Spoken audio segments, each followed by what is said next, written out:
Yo les bros, bienvenue sur Spatule Bro, je suis le chef et aujourd'hui on se retrouve pour une petite review d'une nouvelle série Disney+, mais cette fois-ci c'est une série d'animation. Je parle bien sûr de la nouvelle série X-Men 97, qui est la suite plus ou moins directe de la série X-Men des années 90, il me semble que ça s'est terminé en 94 ou en 96, si je dis pas de conneries, je sais plus quand ça s'est terminé, cette série. Alors évidemment, j'ai connu la série étant petit, mais je vais pas vous mentir, je me souviens pas des intrigues. Moi, je me souviens juste du générique qui était ouf, qui est toujours ouf d'ailleurs, ils l'ont repris, et ça c'est le meilleur move qu'ils auraient pu faire Marvel, c'est reprendre le générique d'X-Men. Pourtant, quand j'étais petit, j'étais à fond sur Serval. À l'époque, il s'appelle pas Wolverine, hein. Il s'appelait Serval, le gars. Là, je te parle d'un temps que pour le coup, les moins de 20 ans n'ont pas connu. Il l'appelait Serval, je me souviens. Donc bref, on regardait ça, je crois que c'était sur FR3 que ça passait. Il me semble que c'était pas dans le club Dorothée X-Men. Donc le générique était incroyable. Après, plus tard, il y a eu X-Men Evolution qui était très bien aussi. Donc voilà, pour moi, c'est les deux séries X-Men, je crois qu'il n'y en a pas eu d'autres. Hein. Il y a eu des tentatives d'animé d'OAV avec Madhouse à une époque que j'ai pas vu. Mais je crois qu'en termes d'animation X-Men, il y avait que ça. Donc, projet intéressant, s'il en est, parce que on s'attendait, depuis le rachat de la Fox par Disney, on s'était demandé, bon, quid des X-Men, quand c'est qu'ils vont les ramener, les X-Men? Et finalement, le premier projet X-Men qu'on a, parce que là, dans le MCU, c'est un peu timide. C'est-à-dire qu'on a des refs par-ci par-là, genre dans Miss Marvel, personne n'a vu Miss Marvel, mais quand même, à la fin de Miss Marvel, fait « Mais en fait, tu as tes pouvoirs parce que tu es une mutante », et on entend les quelques notes du générique X-Men, là. C'est tout. On n'a pas eu d'autres grosses rêves que ça. Si, à la fin de The Marvels, à la fin de The Marvels, elle se trouve dans un univers parallèle, elle tombe sur les X-Men, enfin en tout cas elle tombe sur Hank McCoy le Fauve et sur Polaris, je crois. C'est tout.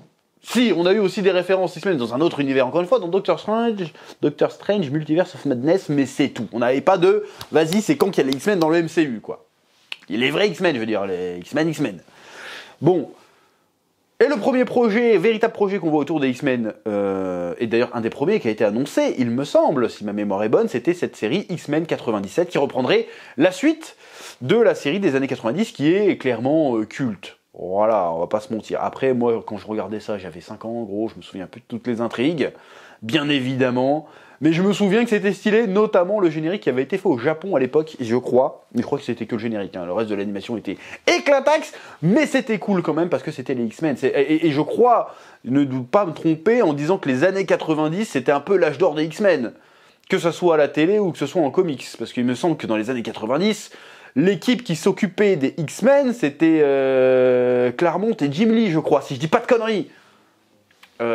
Si Jim Lee c'est la star qu'il est, c'est parce qu'il y a eu les X-Men à un moment donné. Je crois, si je dis pas de conneries. Hein. S'il y a des spécialistes comics, si je dis de la merde, n'hésitez pas à me corriger dans les commentaires.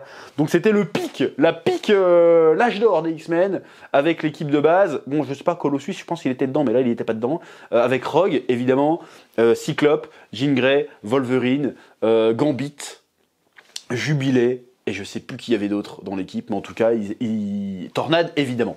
Storm, évidemment. Donc, j'étais assez curieux quand on avait vu les premières bandes annonces. Il y avait un style qui gardait un peu un style rétro, mi-moderne. Donc, on sent clairement qu'il y a de la 3D là-dedans. C'est un peu CGI qui se veut 2D. J'ai envie de dire pourquoi pas. J'avais peur que ça fasse un effet un peu Archer.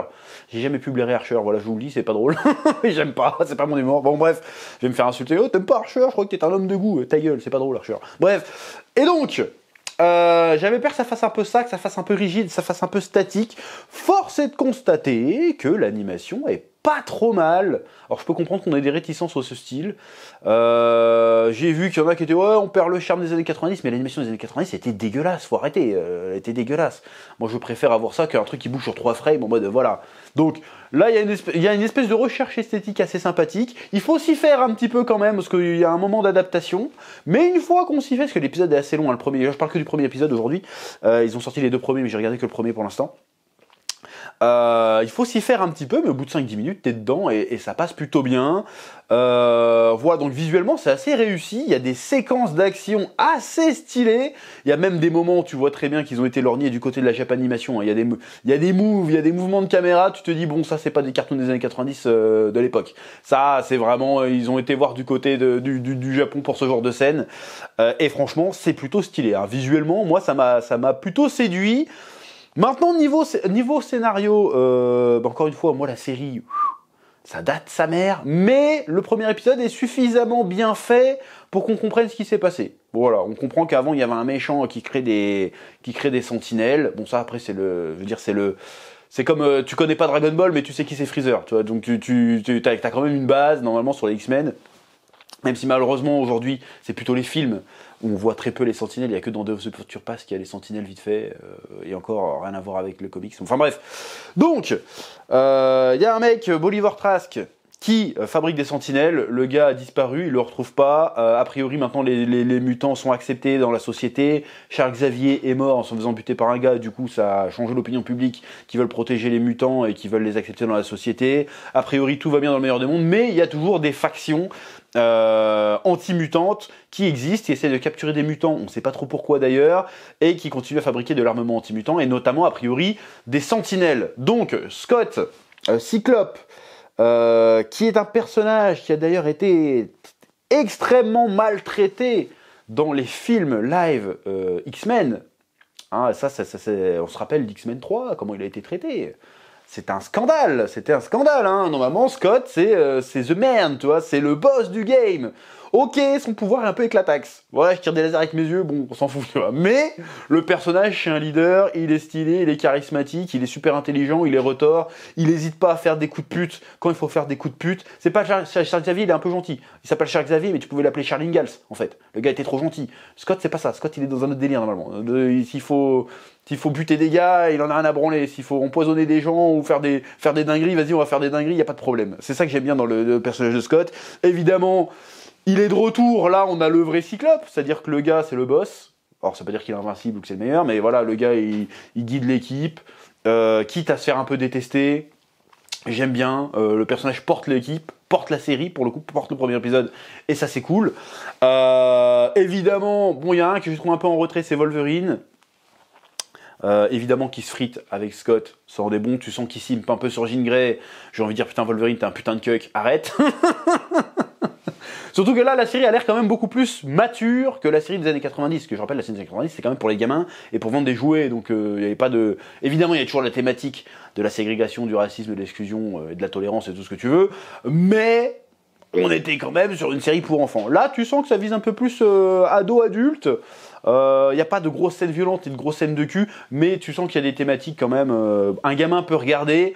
Mais il y a 2-3 niveaux de lecture quoi, qui sont intéressants. Alors certains dialogues sont un petit peu dessins animés, mais on veut dire c'est parce je pense que c'est un épisode où on est en transition par rapport à la série d'origine et qu'après on va nous proposer un petit peu autre chose. Donc là ce premier épisode pour remettre en contexte cet univers, cette réalité des X-Men 97 et rappeler un peu ce qui s'est passé avant et resituer les personnages, ça passe. Ça fait le taf, ça fait le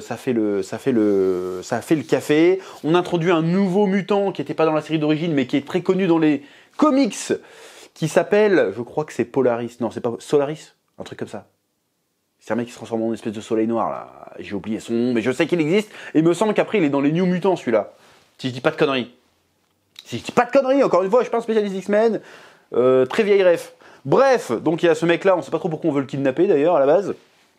Et donc ils essayent de le sauver, on sait qu'il va rejoindre la team, il va très certainement soulever Jubilé aussi, j'imagine. Donc l'épisode est sympathique, c'est vraiment concentré sur les X-Men, comment ils vivent, les relations entre les personnages, comment... Voilà, on te fait rattraper un peu ce que t'as pas suivi, Jean Grey enceinte, tout ça, on te rebalance du Cérébro, une scène assez stylée où Scott il menace le gars qui veut pas parler dans la prison, il fait « je te présente ma femme », puis tu vois le truc avec Cérébro méga stylé, tu sens qu'il y a un côté prophétie, il va se passer des dingueries, donc en vrai c'était plutôt cool, moi j'ai vraiment kiffé, c'était vraiment une très bonne expérience ce premier épisode, peut-être un peu long, mais en vrai ça passe, les scènes d'action étaient vraiment stylées, quand ils sont attaqués par la sentinelle dans l'avion là, et puis que tout le monde essaye de se rattraper, que Scott il balance un gros laser pour se reposer, pour en mode tire sa chute et tout, C'était franchement stylé. Et puis après, quand il sort la phrase « À moi mes X-Men », avec la musique qui démarre, bon forcément, t'as la chair de poule, t'es là « Ah ouais, là on y est, là. Là on y est !» Et la scène de baston contre les Sentinelles, elle est très cool, elle était cool.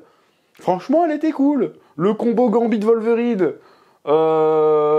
qui éclate le moule, je sais pas quoi, là. C'était méga stylé, franchement c'était méga stylé. Donc le premier épisode, il y a le côté nostalgique, mais nostalgie un peu floue, parce qu'encore une fois, moi j'étais vraiment jeune à cette époque-là. Il y a le côté nostalgie un peu flou, il y a le côté enfin on voit du vrai X-Men, j'ai envie de te dire. Parce que en termes comment dirais-je, en termes télévisuels ou cinématographiques, on n'a jamais eu les vrais X-Men comme ça en fait. Donc là on est vraiment dedans, c'est cool. Donc franchement, j'ai hâte de voir la suite et de voir où ça va nous emmener. Surtout la fin de l'épisode qui finit sur un cliffhanger de fou, où en fait c'est Magneto qui reprend l'école. Tu fais ok. Bon après je crois que c'est un truc qui est déjà arrivé dans les comics. En même temps les comics, c'est le X-Men, c'est le bordel. Hein, on va pas se mentir. Mais voilà, donc ça va être assez intéressant de voir ça. D'ailleurs, va falloir nous expliquer pourquoi il est pas en tôle, Magneto là. Du coup, parce qu'il a fait des dingueries normalement. Donc on verra bien où tout ça va nous mener. En tout cas, j'ai vraiment apprécié ce premier épisode qui, pour moi, était une réussite. Et c'est rare que j'arrive. Après, peut-être que, encore une fois, j'allais dire c'est rare que j'arrive et que je suis content après avoir vu un truc sur Disney+. Mais encore une fois, c'est le premier épisode. Ça se trouve, dans 2 épisodes, je vais arriver, je vais dire putain, c'était de la merde en fait. C'est pas impossible. C'est pas impossible. Mais encore une fois, on est sur une série qui est délestée du poids du MCU. C'est en dehors, si tu veux. Donc on est délesté de ça, ils peuvent faire leur truc à eux tranquille, ils ont pas besoin de dire « Hey, un clin d'œil, Spider-Man, hey, le shield, machin, non !» Ta gueule, on est sur X-Men 97, y a pas besoin d'aller voir ailleurs. Même si je crois qu'à une époque, il y a eu des crossovers avec d'autres séries, je crois qu'il n'y a pas eu un épisode avec les 4 Fantastiques ou une connerie comme ça. Peut-être que je dis de la merde, encore une fois, très très lointain souvenir, hein. Peut-être que je dis des conneries. En tout cas, premier épisode très intéressant, hâte de voir la suite. Si, il y a un truc qui m'a dérangé, c'est le doublage. Parce que j'ai regardé en VO, du coup. C'est quoi cette voix de Rogue, là? On dirait une vieille qui fait une voix de jeune, c'est horrible. C'est peut-être que moi, peut-être que c'est la voix originale, hein, je sais pas, ou alors c'est pas la voix. Mais elle a la voix horrible. J'avais envie de la claquer, mais ferme ta gueule, c'est quoi cette voix atroce? Les autres, ça m'a pas dérangé. Mais bon, tu sens quand même dans le doublage, il y a un côté de vouloir faire à l'ancienne, quand même. Mais pourquoi pas, c'est le délire, hein, après tout, moi je suis pour, hein, pourquoi pas. Bref, c'est tout ce que j'avais à dire sur ce premier épisode de X-Men 97. Ma foi, j'ai plutôt apprécié, j'ai hâte de voir la suite. Et si vous le voulez bien, je parlerai des autres épisodes prochainement. Bref, petit commentaire, petit pouce bleu, petit abonnement. Je vous dis à très bientôt sur Spatule Bro pour de nouvelles vidéos. Ouais, on a eu un petit passage à vide ces derniers temps, mais t'inquiète, on revient. Y a pas de souci. Ouais.